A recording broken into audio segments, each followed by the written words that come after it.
And they started hunting down President Yanukovych to eliminate him, to kill him. And we asked Berlin and Paris and Warsaw and asked them, well, you guaranteed these agreements. Please bring the opposition back to their senses. And they were all saying humbly, well, you know, we don't know if it's a coup d'etat or not coup d'etat. You know, sometimes democracy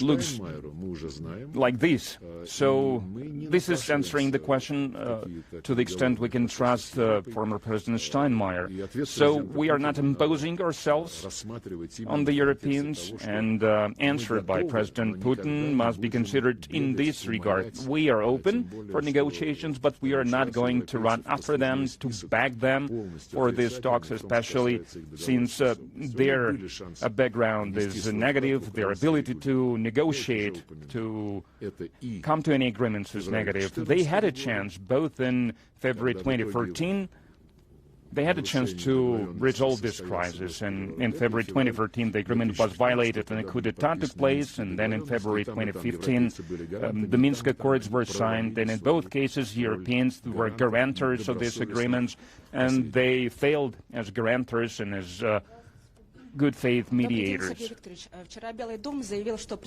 Yesterday, the White House stated that Chinese President Xi Jinping, during a meeting with U.S. President Donald Trump, expressed an interest in increasing oil purchases from the U.S. to reduce China's dependence on the situation in the Strait of Hormuz. Do you see this as a risk that it could lead to a reduction in China's purchases of Russian energy resources? And in your views, the cooperation with China on a wide range of issues announced by the U.S. and attempt to drive a wedge between Moscow and Beijing? And how do you assess the likelihood of success for such actions by Washington? Well, so many thoughts you put into your question. We do not interfere with trade relations between the third countries. We have an agreement, multi-layered agreement between ourselves and the People's Republic of China, and it was endorsed by the government, the parliament, and in all the areas of interstate relations, including we have other things. We have cooperation and trade and the economy, and part of this agreement is energy supplies. And based on these agreements, we carry out all our obligations, and China carries out its obligations. And we do not ask the Chinese to discuss their plans of relations with the other countries with us, and China does not approach us with similar requests. If there are any agreements or they will reach agreement, I mean Beijing and Washington, if it's in the interest of our Chinese friends, we will be happy for them, but we will never be a part of any games. I think it was Henry Kissinger who said it first, that relations between Washington and Moscow and Beijing, these relations must be better than relations between Moscow and Beijing. Well, that's the game that the Americans and other colonialists have been playing for years, divide and conquer. It is quite popular in the Western politics, but this is not our method. This is not the method that is pursued by the People's Republic of China. We have relations with China, and on a number of occasions President Putin and President Xi Jinping said this, and also during their summits they said this. These relations are much deeper, much stronger than traditional military political alliances. These are relations of a new type. And these relations stabilize global politics, global economy, more than anything else, more than any other factor. RBC, U.S. Secretary of State Marco Rubio stated that the U.S. plans China to exert pressure on Iran with the aim of resolving the conflict, including the issue of unblocking the Strait of Hormuz. How do you view this approach? Have you discussed this with your colleagues within the BRICS framework? Are there any plans to engage with the Chinese side to discuss the outcome of Donald Trump's visit to Beijing and the agreements reached there? We are not aware of any attempts by the United States to get China to do something like that. If we speak about the gist of what you described, to have China help the Americans to deblock the Strait of Hormuz, I would like to say once again, the Strait of Hormuz was not blocked. It was open for safe navigation until February 28th, when for the second time in 6 months, the U.S. and Israel launched aggression against the Islamic Republic of Iran. And what would Americans want from China in this situation? It is difficult for me to understand. So we started something, we are at the dead end now. Now we need to deblock energy supplies, fertilizer supplies, food supplies via the Strait of Hormuz, but we cannot really do that. We cannot really succeed. Iran refuses. Please exert pressure on Iran. Well, it looks quite simplistic. I don't think that this is how international diplomacy should look like. The main thing is to eliminate the root cause. The root cause is clear to everyone. You can read it from the articles or even in the cartoons that the Western newspapers are publishing now. You can learn it from there. Minister Lavrov, how are relations with Armenia being managed at ministerial level today, given the latest events and statements by Nikol Pashinyan?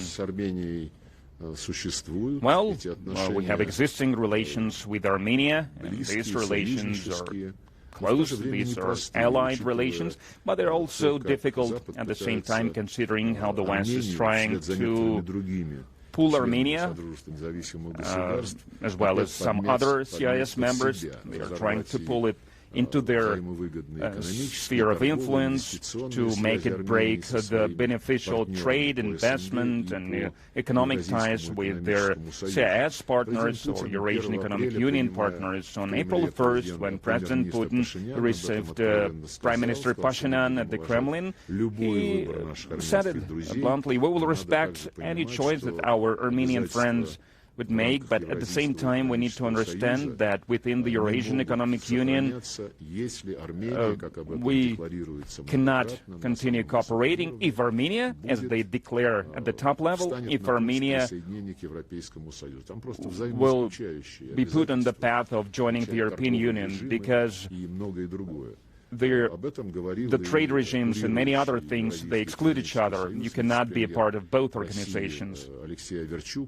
And Alexei Verchuk, Deputy Prime Minister of Russia, said as much during his statements, and we are saying this openly to our Armenian friends. This is our duty as allies to explain how economic integration processes are working in the modern world, and what's the difference between Eurasian Economic Union and the European Union. And judging by how the negotiations on acceding to the European Union between Brussels and our Serbian friends are unfolding currently, one of the conditions that is given to any country that wants to become closer to the European Union or to join the European Union, one of the conditions is to join the foreign policy decisions made by the EU.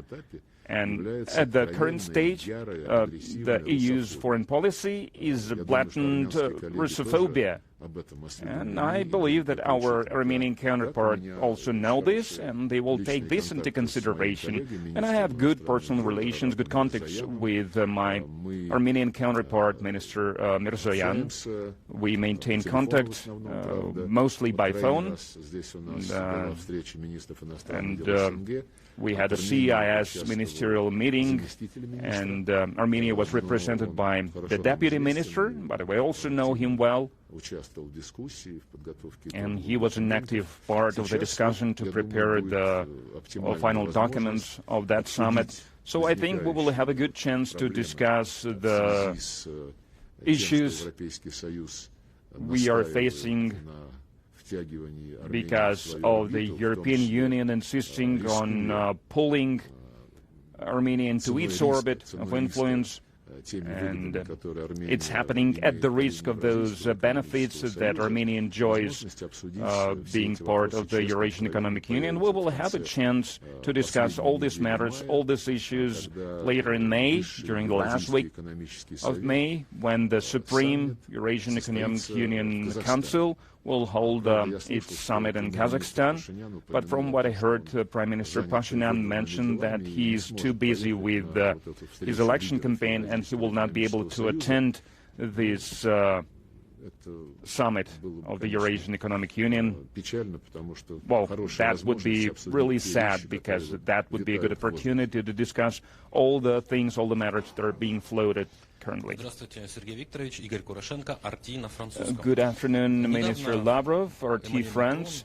Recently, Emmanuel Macron has stated that Russia are a true colonizer in Africa. How would you comment on such assessments by the French leadership?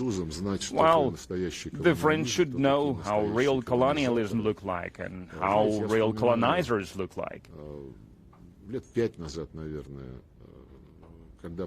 I believe some 5 years ago, when changes took place in the Sahel countries, in Mali in particular,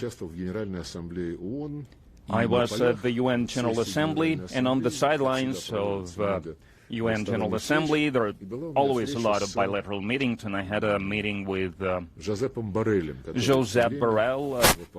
At the time, he was what Kai Kallas is now. And during that meeting, Foreign Minister of France was also present, Le Drian, I believe his name is. And since Mali was, well, a hot topic of the international agenda, they started saying, well, how is it possible that you supported this change of government and so on and so forth, and among other arguments, because I was saying, well, okay, the new government approached us with the request to help to ensure with the reforms to strengthen security. We just respond to their request. And during the General Assembly plenary session, I repeated the same thing. And then my counterparts, the Foreign Minister of France and Josep Borrell, they said, well, you know that Sahel and Africa, this is our territory, the European Union's territory. I said, no, I don't know this. I know that you had colonies in there, but then the independence was declared. You ceased the colonization. There is a resolution by the United Nations, and I don't believe that former colonies are yours forever, where other countries have no right to enter, to be there. But that's the philosophy they had. I believe it's in their DNA, in the DNA of our French counterparts, and this is how they measure everyone else. And we have a different system of measurement. Thank you.